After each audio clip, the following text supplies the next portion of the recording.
Yo mga dudes, eto na tayo ulit sa ating episode 2 ng Electrical. Let's start!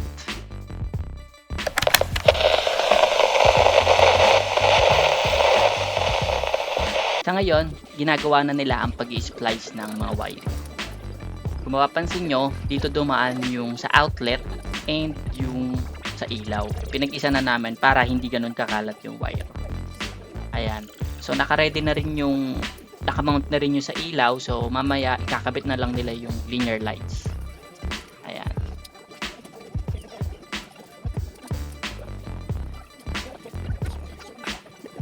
Ayan, isa pa pala sa mga naging problema namin dito sa PVC molding is kapag sobrang crowded ng wire or naparami yung wire na nakalagay, hindi siya masyadong masara. So ang isang diskarte na ginawa nila, nagpabili sila sa akin ng cruise glue. Ayan. Then, sinus glue namin yung parang medyo lang nakangat. Then, tsaka namin siya sinigipan. And, ang bilis niya matuyo. Once sa paglagay mo, mga 3 seconds lang, tuyo na agad. And, masikip na. Ayan. Kinakapit na nila ngayon yung sa ilaw. Ayan, yung nabili kong linear lights na mahina. So, hindi ko advisable do. Para sa akin lang ayoko nitong mahinang ilaw. Gusto ko yung medyo malakas. Kasi nga, syempre medyo walang bintana sa first floor. Mas maganda kung may ilaw kasi wala tayong natural lights. Kasi, ayan, nasa plano ko rin naman magpalagay ng LED, pero tsaka na yon. May mga mas importante kasi yung project bago yun.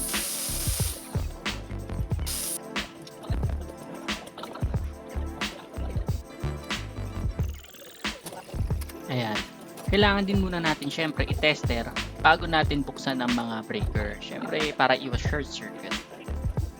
Dito nga, pinapapili ko pa nga sila ng music ko, anong gusto nila.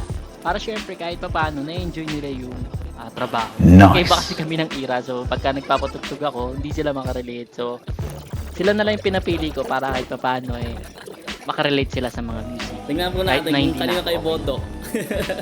Ayan, dito na tayo. Nagpaplano sila kung paano ang diskarte sa 3-way switch sa labas. Tatlo kasi silang electrician and may kanya-kanya silang diskarte at nag-uusap sila kung paano gagawin. So, yung nagsusulat, ito yung parang veteranong foreman. Ito ilaw. Sa loob yan? Ilaw yan. Ilaw na yan. Sa labas na yan. Isang ilaw mo na yan. Linya natin. Isa. Tama? Tama yan. Dito, isa. Magta-travel ngayon to dito sa 1 to 1. 1, 1. 3. 3. Isa pa mga dudes, nagkamali rin ako sa pagbili ng switch. So, napagastos na naman ako kasi yung mga 3-way switch pala, iba pala yung pinaka-switch niya. Hindi siya yung normal na switch. So, may iba-iba siya lang sundutan. Like, dapat yung nakalagay 0, 1, 2, 3, hindi yung 0, 1 lang. Or yung pang single lang. Ngayon, nagdagdag din tayo ng mga outlet sa second floor and sa first floor. And also sa third floor.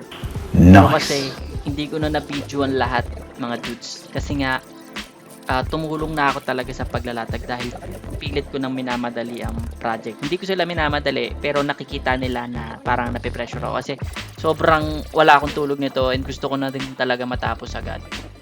So, ang ginawa ko talagang tumulong sa paglatag para mapabilis and natapos naman namin within 5 days. Tumulong sa paglatag, sa pag-molding, sa paglalagay, lahat ng pwede ko maitulong ginawa ko dito sa project na to.